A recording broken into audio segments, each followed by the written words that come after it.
Yo, welcome to another intergalactic episode of Gaming with your boy, Mr. C.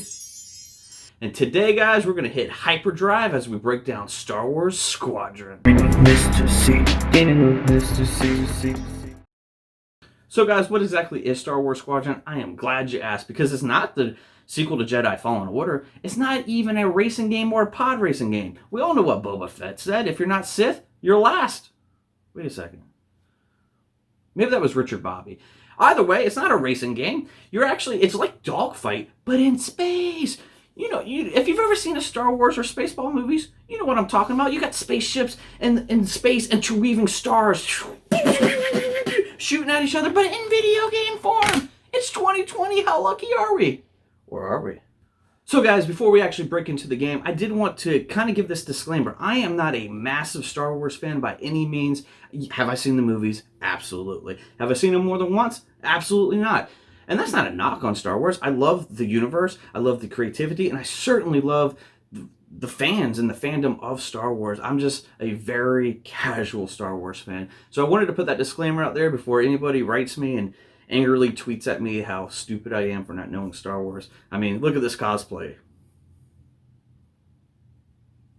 Alright, guys, let's go ahead and get into the story. The story is actually told over 14 missions and 2 prologues. It's going to take about 8 to 10 hours, and you get to play as 2 semi-customizable characters. No Whitebeard in this game. Sorry, guys. However, the story, again, is told kind of in these cutscenes in between the missions. And they're told through this dialogue of this conversation between the characters. Nothing too enthralling or enrapturing, honestly, happening in here. Nothing that did entice me to have a vetted interest in the missions themselves outside of the mission themselves. So overall, the story kind of fell flat. Honestly, it actually felt like a very long tutorial for the online component. So, guys, let's go ahead and talk about graphics. So graphics I actually was pretty excited about because both Star Wars Battlefront and Jedi Fallen Order looked so incredibly well. And I really thought that was going to be the case here, especially when I first loaded up the game, because the cutscenes had me like looking twice. Is this real life or is this the game?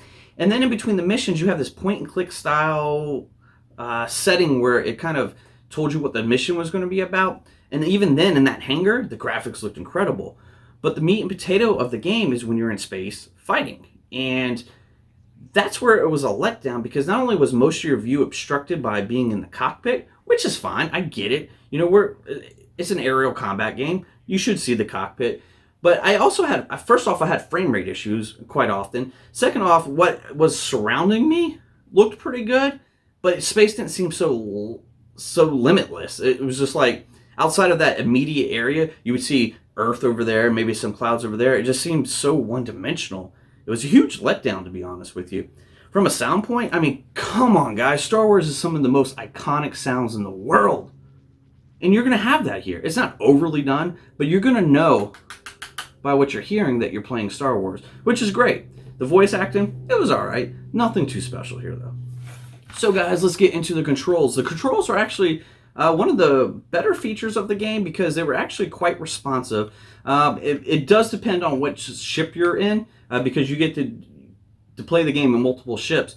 You would have your normal kind of like shoot up here, special weapon up here, your steering here, and then you use your D-pad often to kind of decide if you're going to have more speed, quicker reload, or a quicker shield power up. So it does kind of change how you're going to play the game. But just from a control standpoint, the only real issue I had was there was times where I was trying to evade or regarner my position, and it felt like it was sluggish to do that. Like I would be going downstream as fast as I could, and I turn around and I'm like 3 inches from the guy I was just shooting at. And it's just like, really? Alright, guys, on to the gameplay. This is really what you're going to be doing in the game. You're probably wondering exactly what you're going to be doing in the game. If you ever played Ace Combat or Blazing Angels, you pretty much know what's going on here, guys. Nothing special, except for they came close to, if not, doing aerial combat perfectly. So in this game, the mission structure is pretty much copy and paste. Go blow up the big ship, protect your big ship from being blown up, dogfight, rinse and repeat. yeah, that's pretty much it over 14 missions. Now, one of the best parts about the gameplay is the strategy part of it. You can actually use your energy to make your missiles or your lasers stronger, or generate it towards your engine so you can move faster. You can also use the D-pad to, again, go faster, charge up your engine quicker, charge up your lasers quicker, and charge up your health quicker. And that's really the strategy and the part of the game that I really did enjoy. And I was like, oh, this is awesome. The problem is they never really built upon it. And just after a few missions, it was kind of boring. And it just left me wanting more. So guys, I know one of the things that I talked about going forward is that I would be talking about the xCloud review of things. And the xCloud review is why would you want to play it on xCloud? You don't even want to play it on your console. But for those of you who really do want to know, it ran smooth. It was a little laggy, nothing too special. All right, guys, on to the online component. The online component actually did give the game a little legs, as you do have this like team dogfight or even fleet battles against the AI component.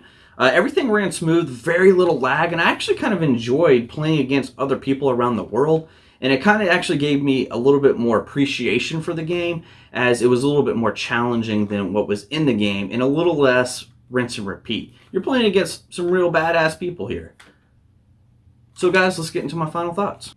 Jedi Fallen Order was an amazing game. This game's only $40, but even at $40, I feel like it's $20 too expensive. It just kind of misses on every level. The graphics weren't bad, but they weren't really impressive. We have these empty starfields. The story, the campaign felt rushed and kind of put together.